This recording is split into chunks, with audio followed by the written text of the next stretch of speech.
গেল আরজি করে একটা ঘটনা ঘটেছে, আরজি করে সরকারি প্রতিষ্ঠানে যেটা হয়েছে সেটা এখন আর কারুর জানতে বাকি নেই।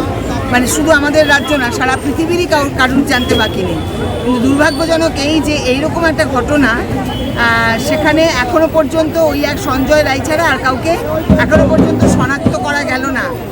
এবার আমরা এই যে 9 আগস্ট যেটা মানে যেদিন এই মর্মান্তিক ঘটনাটা ঘটেছিল, আমরা তো সেদিনকে আন্দোলন মানে প্রতিবাদ আমাদের থাকবে সেদিন। আমরা সেদিন ক্রাই অফ দ্য আওয়ারের কাছে যাব, আমরা বিক্ষোভে সামিল হব, সেখানে আরও প্রতিবাদ মানে আগামী আন্দোলনের কর্মসূচিও সেখান থেকে তৈরি হবে। 8 তারিখে আমরা একটা মশাল মিছিল করব এবং 8 তারিখ রাতে জাগবো। তার কারণ 8 তারিখ রাতেই কিন্তু ঘটনাটা ঘটেছিল, 9 তারিখ সকালে আমরা সবাই জানতে পেরেছিলাম।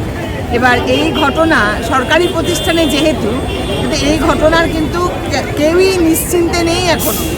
কারুরই রাতে সেদিন ঘুম হবে না যে 9 তারিখ সকালে উঠে আমরা কি শুনেছিলাম।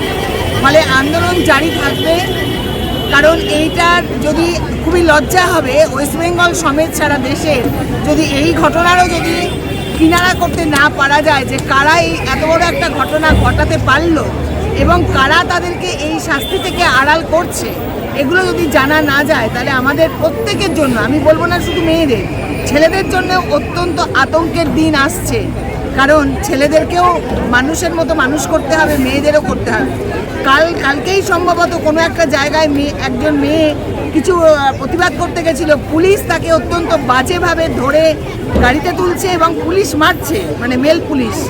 তাহলে যে পুলিশ 14ই আগস্ট আমাদের নার্সদের কাছে প্রাণ ভিক্ষা করেছিল, রুগীর পাশে কম্বল মুড়ি দিয়ে শুয়ে পড়েছিল, সিস্টারদের কাছে মেয়েদের পোশাক চাইছিল, স্কটল্যান্ড ইয়ার্ড, তারা ওই একটা মহিলাকে পেয়ে তাকে এত বিচ্ছিরি করে তার গায়ে হাত দিচ্ছে এবং মারছে, এটা কিন্তু একটা প্রশাসনের লজ্জা, আমাদের জন্য আতঙ্ক।